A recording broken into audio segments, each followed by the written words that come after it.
Hello students, welcome to my channel English Planet.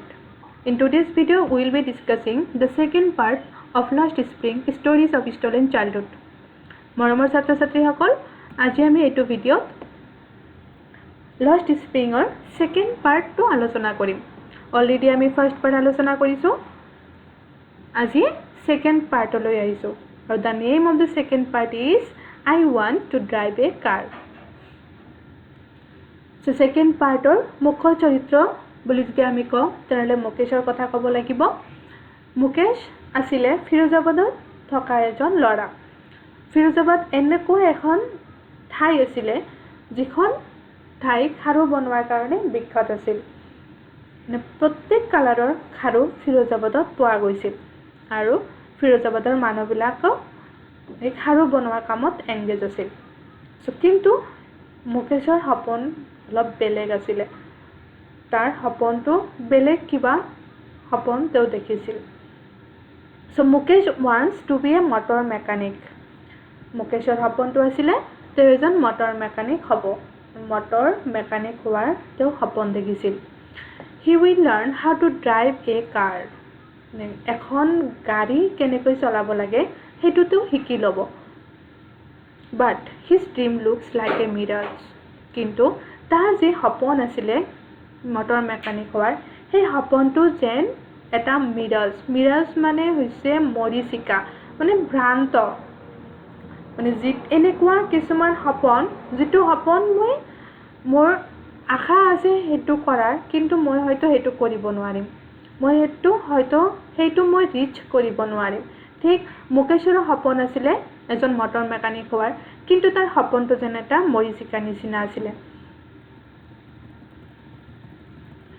He lives in a dusty street of Firozabad. Teo Firozabador eta golit বসবাস কৰিছিল. The town is famous for its bangles. Firozabad খাৰু বনোৱাৰ কাৰণে বিখ্যাত আছিল.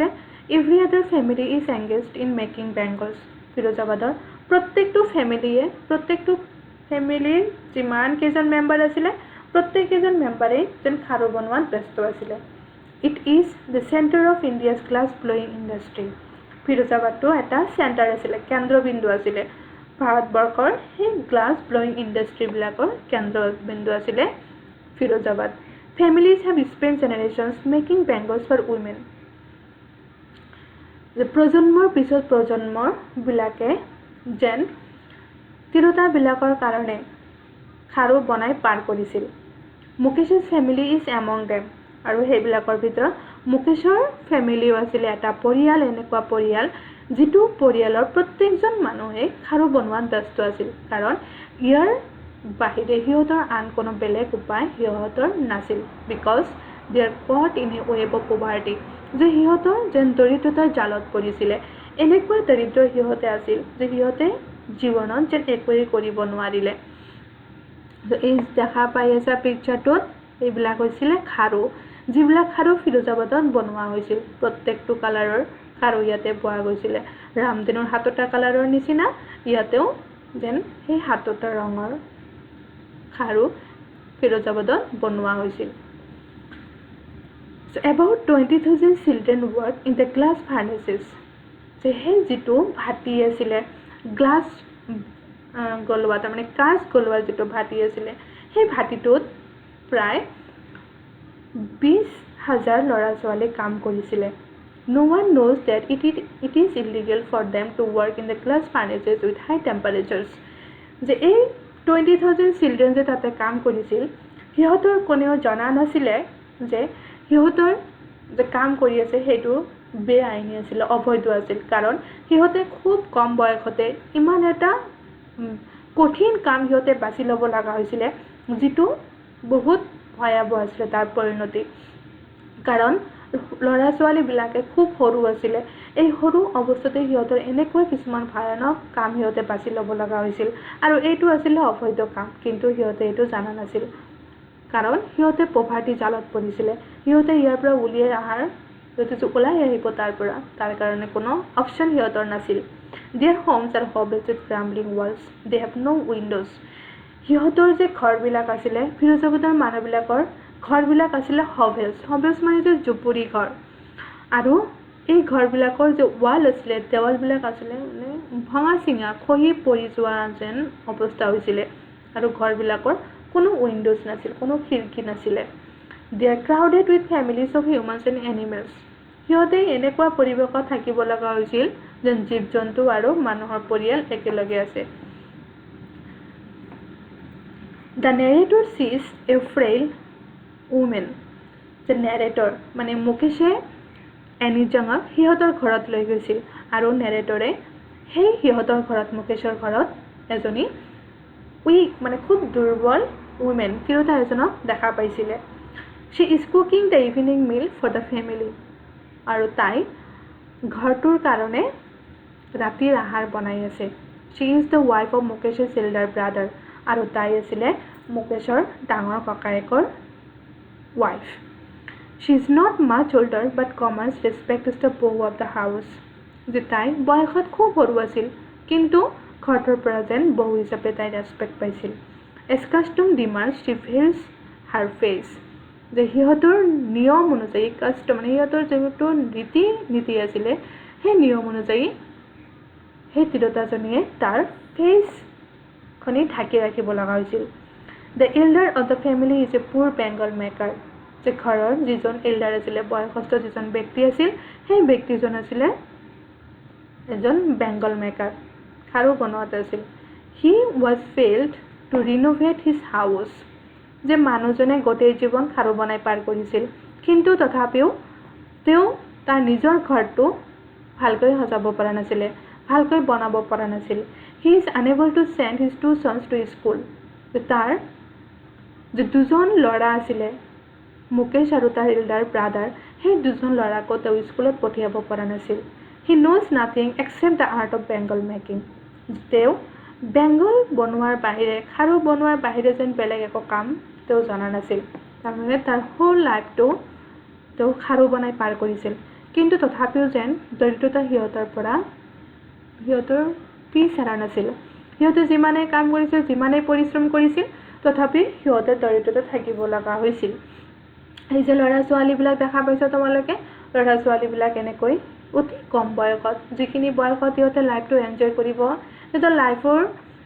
যিটো spring সিজন আছিলে সেই পাৰ্টটোৱে যেন সিহঁতৰ পৰা গুচি গৈছিল সিহঁতে সেইটো কৰবাত হেৰুৱাব লগা হৈছিল আৰু সিহঁতৰ পভাৰ্টিৰ কাৰণে এনেকুৱা কিছুমান উপায় সিহঁতে বিচাৰি উলিয়াই লৈছিল যিবিলাকৰ কাৰণে সিহঁতে এনজয় কৰিব পৰা নাছিল সিহঁতে পঢ়া শুনা কৰিব পৰা নাছিল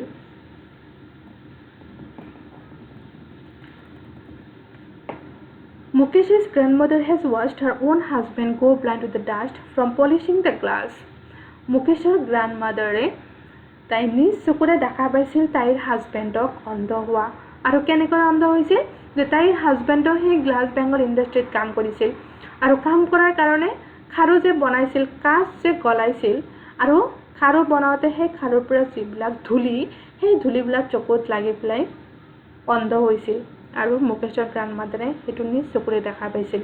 বাট they can not give up God given work কিন্তু মুকেশৰ গ্ৰাণ্ডমাদাৰে কৈছে যে ঈশ্বৰে দিয়া প্ৰতিদান যেন আমি এৰাব নোৱাৰোঁ সিহঁতে যেন এইটো কাম এৰাব নোৱাৰে কাৰণ এইটো কামৰ বাহিৰে সিহঁতৰ আন কোনো কাম কৰিব পৰা নাছিল they have been born in the caste of Bengal makers সিহঁতে যেন খাৰু বনোৱাত কাষ্টতে জন্মগ্ৰহণ কৰিছিল বেংগল মেকাৰ্ছ ফেমিলিতে সিহঁতে জন্মগ্ৰহণ কৰিছিল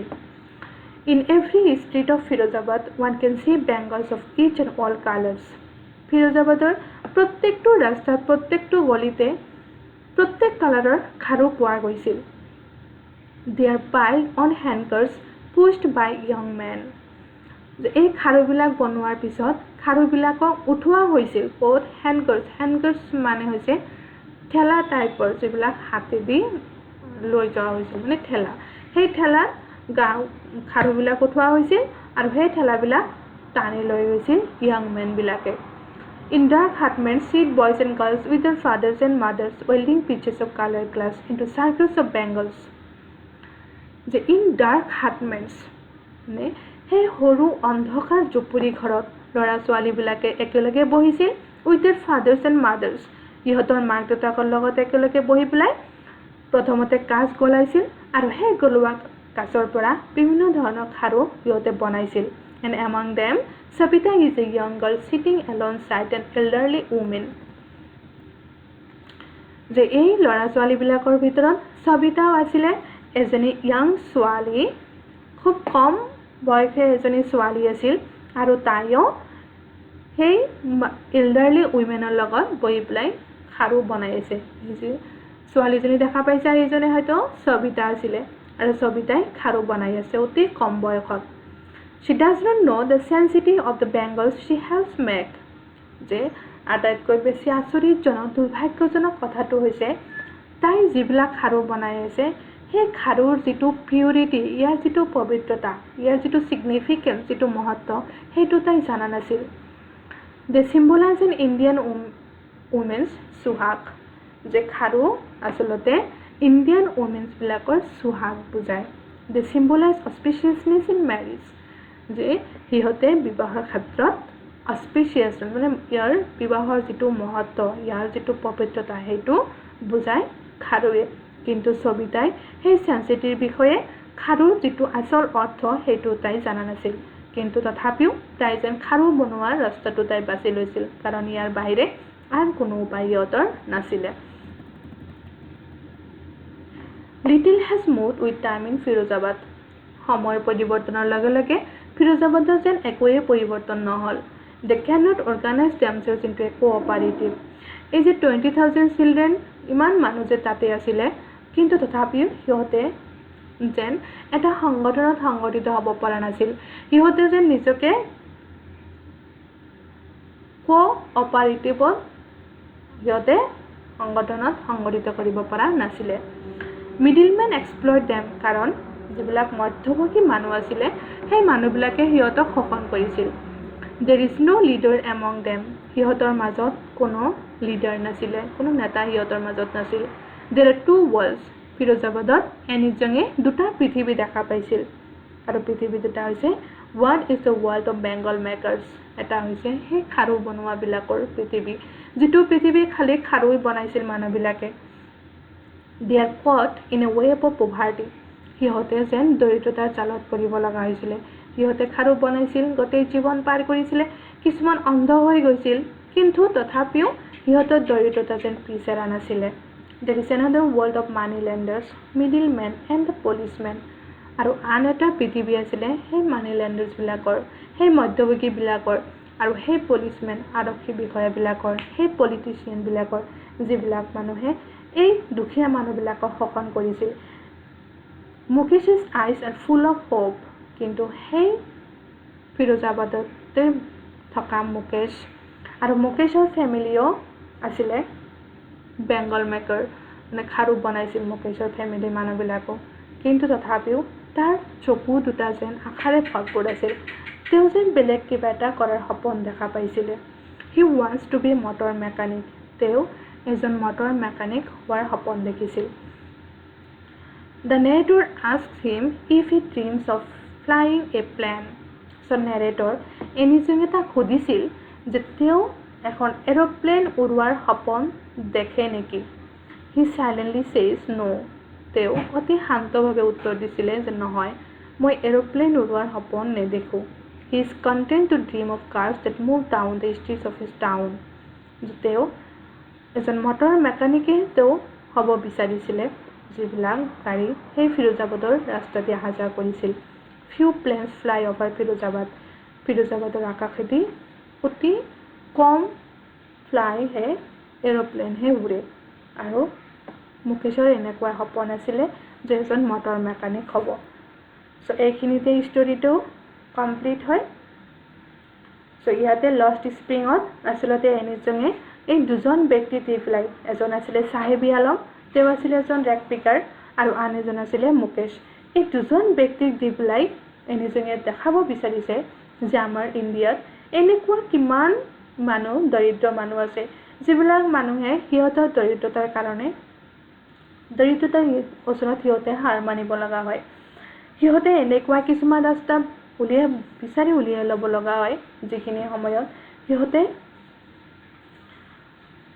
পঢ়া শুনা কৰিব লাগে, লাইফটো এনজয় কৰিব লাগে। আচলতে সিহঁতৰ লাইফৰ যিটো স্প্ৰিং ছিজন সেইটো সিহঁতে এনজয় কৰিব লাগে, সেইটো কৰিব নোৱাৰি সিহঁতে বিভিন্ন কামত এংগেজ থাকিব লগা হয়। যেনেকুৱা এই ফিৰোজাবাদৰ সেই সৰু সৰু ল'ৰা ছোৱালীবিলাকে ইমান আনহাইজেনিক কণ্ডিশ্যনত সিহঁতে কাম কৰিব লগা হৈছিলে। সিহঁতে এনেকুৱা সৰু সৰু ৰুমত কাম কৰিব লগা হৈছিল, যিবিলাক ৰুমত কোনো ভেণ্টিলেশ্যনৰ ব্যৱস্থা নাছিলে, কোনো খিৰিকী নাছিলে, কোনো পোহৰ নাইবা কোনো বতাহ তাতে নাছিলে। আৰু এনেকুৱা পৰিৱেশত এই সৰু সৰু ল'ৰা ছোৱালীবিলাকে কাম কৰিব লগা হৈছিল। আৰু এইবিলাক যিবিলাক আচলতে বুজাইছে যে যিটো চাইল্ড লেবাৰ, সেই চাইল্ড লেবাৰ আমাৰ পৰা দূৰ কৰিব লাগে। যেতিয়ালৈকে চাইল্ড লেবাৰ আমি দূৰ কৰিব নোৱাৰিম তেতিয়ালৈকে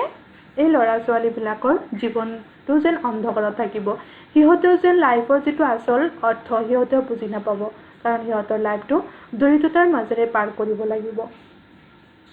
চ' আশা কৰোঁ সকলোৱে বুজি পাইছা।